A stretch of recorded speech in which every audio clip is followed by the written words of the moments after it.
Elon Musk tweeted, "The bird is freed," after taking control of Twitter in a deal that puts him at the helm of one of the leading platforms for global discourse.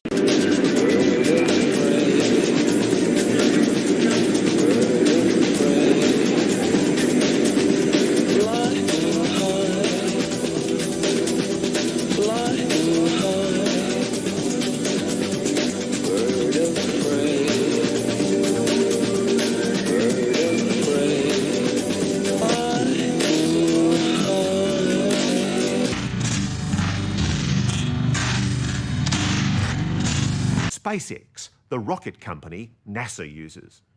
Now his sights are set even further afield, colonising Mars. NASA space probes have recorded a powerful collision, and it's on the surface of Mars. The impact of a 200-ton meteoroid smashing into the planet resulted in debris being hurled for more than 30 kilometres. Researchers say it was the biggest event of its kind ever documented, as it actually took place.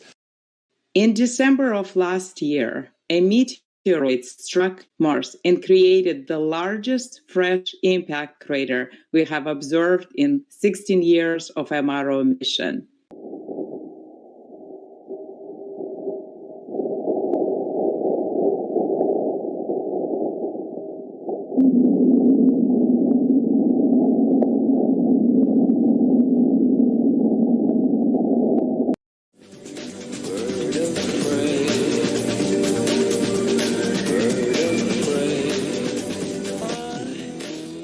So which one of you is ready to go to Mars? Are you ready? And I think you're ready. I know you're ready, right?